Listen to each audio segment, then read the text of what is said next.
La mañana del 14 de junio de 1982, la tranquilidad de Daniels Creek, en Utah, saltó por los aires al hallarse un cadáver.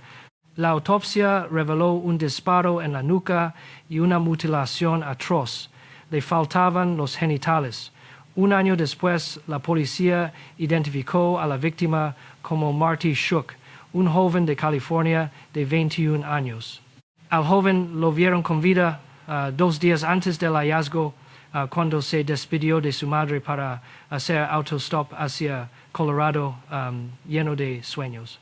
Sin ninguna pista clara, los agentes locales enviaron todos los detalles de este atroz asesinato al Centro Nacional para el Análisis de Crímenes Violentos del FBI. Debido a la rudimentaria tecnología de los años 80, la respuesta tardó 6 largos años en llegar. Fue entonces cuando les notificaron un crimen idéntico en Pennsylvania. En agosto de 1981, hallaron a Wayne Riffender, un hombre de 30 años, cerca de Williamsburg. Al comparar la balística, la policía confirmó que ambos disparos procedían de la misma arma. El asesino en serie, aún sin rostro, atacaría de nuevo en noviembre de 1986. Encontraron el cadáver desnudo de Jack Andrews, de 26 años, envuelto en mantas junto a un área de servicio en Litchfield, Connecticut. Resultó imposible determinar la causa de su muerte, pero al igual que los otros dos, había sido castrado. Además, le cortaron los pezones y las piernas a mitad del muslo. Los restos jamás aparecieron, y el autor de los crímenes de la castración sigue libre en las sombras. Poco antes de la medianoche del 22 de febrero de 1946, Jimmy Hollis, de 25 años, y su novia de 19, Mary Jean LaRae, aparcaron en una zona apartada. De repente, un extraño se acercó al coche y les deslumbró con una linterna. El asaltante, cubierto con una capucha blanca, les apuntó con un arma y les ordenó salir. Obligó a Hollis a bajarse los pantalones y le propinó un golpe en la cabeza tan brutal que le fracturó el cráneo. Luego le ordenó a la chica que corriera, la persiguió, la atrapó y la violó brutalmente. Después la dejó escapar y ella logró buscar ayuda desesperadamente en mitad de la noche.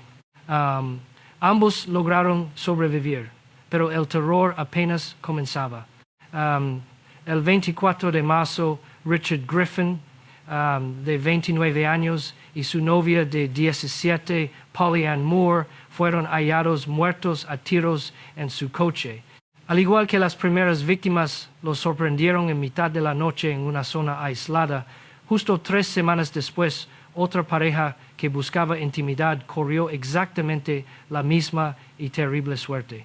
Esta vez las víctimas fueron Betty Jo Booker, de 15 años, y Paul Martin, de 16.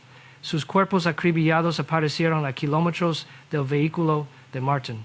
El pánico paralizó por completo a las ciudades vecinales. Llegaron los famosos Rangers de Texas, pero los brutales asesinatos continuaron su curso. La noche del 3 de mayo, hacia las 9, Virgil Starks, de 37 años, y su esposa Katie, de 36, estaban en casa cuando dispararon a la nuca de él por la ventana.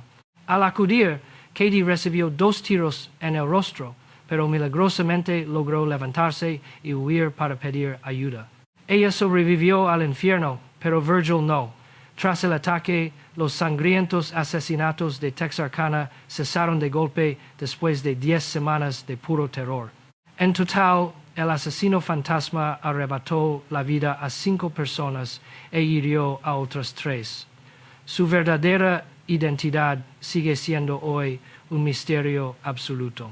El inquietante expediente del apoderrador de Toledo se inició a principios de 1925 con varios incendios.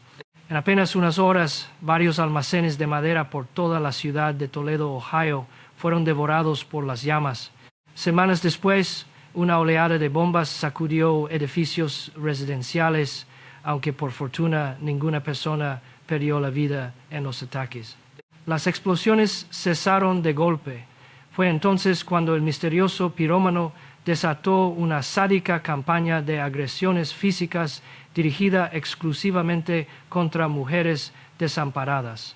Las violaba para luego golpearlas brutalmente con un garrote. Aunque las cifras varían, mató a 3 o 4 mujeres y dejó graves secuelas a otras 5.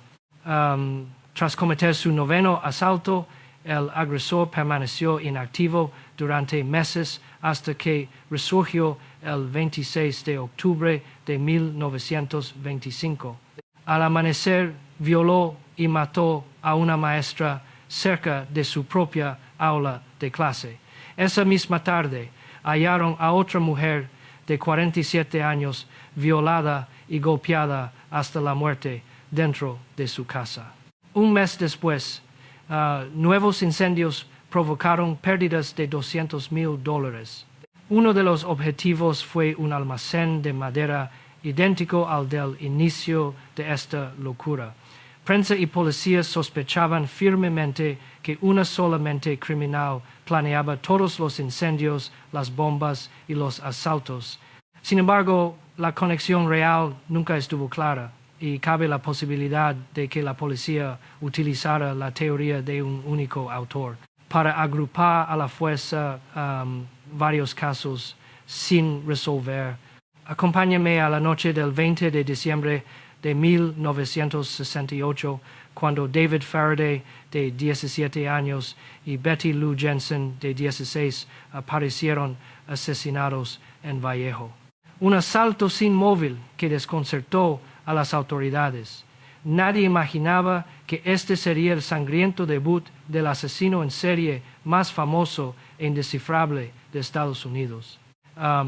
El siguiente ataque ocurrió el 5 de julio de 1969. Otra joven pareja fue tiroteada en una zona aislada muy cercana a la primera escena. Darlene Ferrin, de 22 años, murió, pero Mike Mageau, de 19, logró sobrevivir. Mike describió al tirador como un hombre blanco de estatura media, complexión robusta, cara redonda, pelo castaño y unos 30 años. Una hora después del tiroteo, un hombre llamó a la policía para dar la ubicación del crimen, atribuyéndose además los asesinatos anteriores de Faraday y Jensen. Semanas más tarde, la redacción del San Francisco Chronicle recibió una carta con un mensaje cifrado firmado con el mismo símbolo de los relojes Zodiac. Solo una semana después, otro diario recibió una nueva misiva. Fue en ese momento cuando el monstruo se bautizó a sí mismo como el Zodiaco. El 27 de septiembre de 1969, un encapuchado con el símbolo del Zodiaco atacó a una pareja en la playa.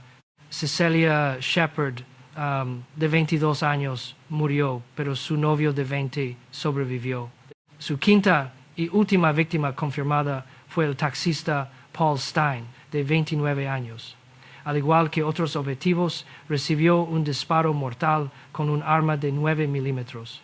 Para burlarse de todos, envió a la prensa un trozo de la camisa ensangrentada del conductor junto a una nota atribuyéndose el crimen. El Zodiaco se convirtió en una leyenda negra porque se mofó de los inspectores durante años. Siguió enviando cartas crípticas a las redacciones hasta bien entrados los años 70, cuando sus brutales ataques ya habían cesado. Los escritos contenían 4 complejos códigos, de los cuales 3 siguen sin poder descifrarse hoy en día. Aunque el principal sospechoso fue Arthur Lee Allen, las muestras de ADN obtenidas de los sellos del asesino no coincidían con las suyas.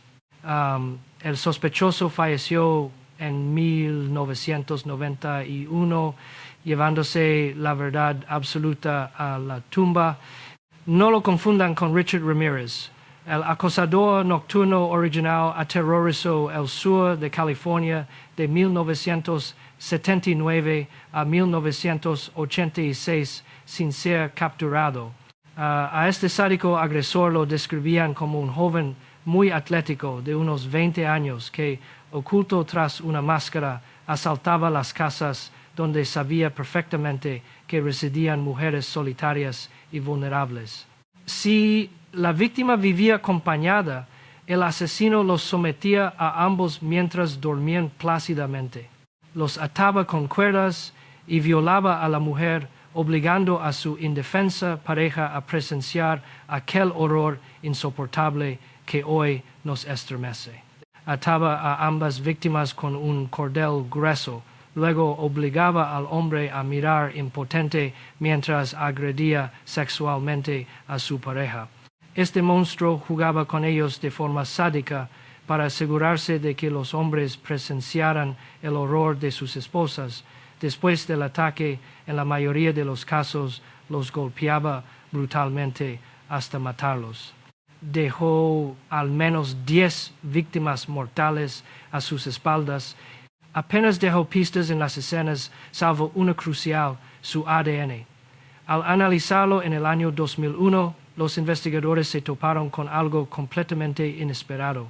Ese rastro genético pertenecía al temido violador de East Bay. Entre 1976 y 1979, justo antes de empezar a matar, ya había atacado a más de 40 mujeres. Pero el análisis no dio ningún nombre. Por suerte, la policía guardaba otra prueba espeluznante, una llamada grabada en el contestador automático de una de las víctimas, donde se escuchaba su propia voz. Le gustaba acosar por teléfono antes y después de actuar. Llamaba primero para comprobar si había alguien en casa, preguntando por un desconocido. Así, las víctimas pensaban que era una simple equivocación y bajaban la guardia, pero a una de ellas la volvió a llamar tras el ataque para dejarle este mensaje de terror. Voy a matarte, voy a matarte, voy a matarte. Zorra, zorra, zorra, puta. La policía no pierde la esperanza de desenmascarar al acosador nocturno original, un hombre que hoy rondaría los 60 años de edad si es que sigue vivo. Gracias por acompañarnos en Criminally Listed. Si te ha gustado, dale un me gusta y suscríbete. Subimos video cada domingo a las 11 de la mañana, hora estándar del este. Hasta la próxima.